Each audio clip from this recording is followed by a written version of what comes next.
રબારી સમાજમાં આવ્યો તો આવ્યો ઉદય હતી સુને ભાઈ જસપાલ આયતું બંધ કરી બેસી મારી ગાડી તો એવું જ મારે કાળે જાજુ 170 નીચે કાઢ નથી આવતી તો પોણા 2 કલાક ક્યાંય અમદાવાદ ક્યાંય હજી સુધી કોઈ પહોંચે નહીં અહીંયા ભાઈ ગોળી ચડી જાય ખાલી બંધ હતું મને ચાલ મુદ્દો શું હતો પ્રોગ્રામ આપ્યો ને કીધું મારે પ્રોગ્રામ લીધેલું જ પહેલા રાજેન્દ્ર રાયકાર જસપાલ અમારા કે આવું તો પડશે ત્યાં આપણો સવાલ છે પણ કીધું પહોંચાય છે નહીં તો અહીંયા મેં ખોટું બોલ્યું હું 1 કલાકમાં પાછું કઈ 1 કલાકમાં પાછું અહીંયા કોવાલો 1 કલાક પાછું જવાય જ નહીં પહોંચી ક્યાંય મુદ્દો છે માતાજી પહોંચાડે છે બાઈક આટલી ગાડીઓ હાલતી રોજનું છે અમારે રોજનું છે કલાકાર છે ને ગાવાના પૈસા નથી તો મરવાનું લે બિચાર એમ કે ગાવાના લેતા જ નથી કાલે માંગરોળ છે 600 કિલોમીટર થાય મારે 600 કિલોમીટર થાય માંગરોળ એની પાછું મહેસાણા આવી પડે અમદી પાછું 600 કિલોમીટર 1200 કિલોમીટર ઉજાગરા ખેડી છે તો એ લોકો કલાકારને કર્યું કે બોલ ટૂંકી વાત છે કરવી પડશે મારો વિષય સાહિત્ય અને હાસ્યનો છે હું લાગુ છું તમને આતંકવાદી જેવો બહુ સારો પૂછો માલધારી છો ને માલધારી તમે સારો જોઈએ માલધારી કોઈ મોરો હોય ને સારો વિશ્વાસ હોય બોલ્યા પછી ફરે એ માલધારી કહેવાય આપણે તો વગડામાં રહેવાડી ગોમસી આ તો ભૂલથી આપણે બંગલામાં આવી ગયા છે આપણે તો પ્રકૃતિમાં રહેવાડી ગોમસી માલધારી દબાડી હોય ભરવાડ હોય ચાણ હોય આહેર હોય આ તો બધા જંગલમાં રહેતા હતા માતાજીઓ આપણે હેરે બધું આપણે હારે ફેરવતા હતા પણ માતાજી કૃપા કરી કે આવા બંગલા મોટા આલિશાન આવા મોટા આયોજન થાય છે માતાજીના પ્રતિષ્ઠા જો આવું આ યુગ હારો છે કળિયુગ સતયુગમાં આવું કંઈ હતું જ નહીં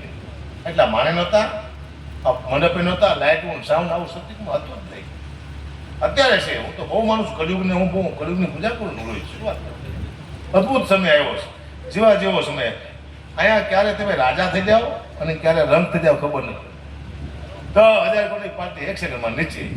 નીચે હોય છે 10,000 કરોડ કમી લેવાય બધાને રાજા દુબઈ સતયુગમાં કોઈ દુબઈ ગયું હતું અત્યારે જઈ હબ દુબઈ રામને લંકામાં જતા 10 વાર લાગ્યા હતા કેટલા અત્યારે 5 કલાક લાગે યુગ હારો કાળ યુગ હારો પોતાની પત્ની હરિચંદ્ર રાજાની તારામતી પોતાના દીકરાને બારવા માટે જાય છે પોતાનો બાપ હરિચંદ્ર રાજા પૈસા માંગે સતયુગમાં તું મફતમાં નહીં બાળવા હું તો નોકરી કરું છું બાપ પૈસા માંગે છે પોતાના દીકરાને બાળવાના અત્યારે કોઈ એમ કે મારો બાપ મરી ગયો છે લોકો લાકડા લઈ આપે છે તો યુગ હારો કાળ યુગ હારો એ વાત જાઓ તો દાદા બેઠા હોય કાકા બેઠા હોય મામા બેઠા આખું પરિવાર બેઠો હોય પોતાનું અને પોતાની પુત્રવધુ દ્રૌપદીને હાડીના શેડા ખેંચાતા હતા એ ભણનો દીકરો એટલે કોઈ બોલ્યું હતું પોતાની પુત્રવધુ બહુના હાડીના શેડા ખેંચાતા હતા બજાર વેચીને ઘરમાં કોઈ બોલી ન હોય રાજમહેલમાં અત્યારે કોઈ આપણી દીકરી હામી લાંબી આંગળી તો લોકો આંગળી કાપી નાખે છે તો યુગ હારો કા યુગ હારો હારા મારો યુગ હોય તો કરી હા બધા એમ કહેતા 50 વર્ષ પહેલા એક મોબાઈલ આવશે આપણે અમેરિકા વાત કરશું લોકો માનવા તૈયાર નહોતા કે એવો મોબાઈલ હોય જ નહીં અને આવ્યો મારો દીકરો અમેરિકા વાત કરશે આપણે બોલો હજી તમે 50 વર્ષ જાઓ તો હજી એવો મોબાઈલ આવશે આવો ટેબ્લેટ તમે અમેરિકા વાત કરતા હશે પૂછશો શું કરે છે કે ટોપરા પાક ખાવું મને એટલી બક્ષાનો મારો આવશે તમે નહીં માનો શું લેવા તમે 50 વર્ષ પહેલા નહોતા માનતા આ દુનિયા થાય પછી માને છે વળી પાછું પૂછશે શું કરે પીવા પેટ્રોલ છું ગ્લાસ ભાઈ ઓનલાઈન થવાનું બધું તમે નહીં માનો ખતરનાક યુગ આવી ગયો છે હા અદભુત છે કારણ કે હું 30મો પ્રોગ્રામ બંધ કરવાનો શું કરવા ખબર છે 31માં અમથે પ્રોગ્રામ બંધ થઈ જવાના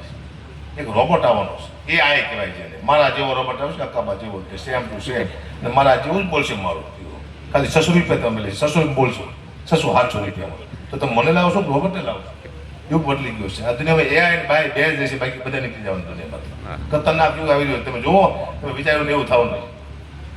કોઈ સંકલ્પ નહીં કર્યો હોય એવો સમય આવી રહ્યો છે આપણે તો વરા બધાના પૂરા થઈ ગયા 52, 50, 60 ડોવા પણ આપણા છોકરાથી જશે સમય તો કારા કોપનો સમય આવવાનો હોય આ યુદ્ધ જો બંધ ન થયું ને 2 મહિના તો એ તમે જોઈજો યુદ્ધ બંધ ના થાય એટલે ગેસ બંધ થાય ડીઝલ બંધ થાય પેટ્રોલ બંધ થાય એ બધું બંધ થાય એટલે લાઇટ બંધ થાય એટલે પાણી બંધ થાય એટલે વાવેતર બંધ થાય જય સીતારામ હતા એને આવી ગયા પાછા એનમાં એ ઝૂંપડાની પડત્યા એ હાંડિયા હમ કરતા સમય ચેન્જ થઈ ગયું છે અને મારા જીવનમાં તો હમણાં એવા બનાવ બને છે મારા મામા છે. હું નાનો હતો ને ત્યારે બહુ લોચકો હતો, જાડો. અત્યારે લોચકો જ છું, પણ તને જે વધારે જાડો હતો. તો મારા મામા મને કહેતા કે આવ ઝાંખી આવ, મારો ઝાંખી આવ્યો, મારો ઝાંખી આવ્યો. હું રાજી બહુ થતો કે મારા મામા મને કંઈક બોડીગાર્ડ કહેતા લાગે છે. હમણાં હું ગયો 6 મહિના પહેલા મામાની, તોય મને કીધું આવ ઝાંખી આવ, મારો ઝાંખી આવ્યો. હમણાં મેં થોડાક ટાઈમ પહેલા વાંચ્યું કાગવાળીના બીજા ભાગમાં, ઝાંખી એટલે રાક્ષસ થાય. બોલ, મારા મામા મને કેટલા વર્ષથી રાક્ષસ કે 52 વર્ષથી, હમણાં ખબર પડી. હારું કોને કોણ શું કેમ વિચાર ખબર ન પડી. એ તો બહુ જીવ આવી દુનિયા આગળ વધી.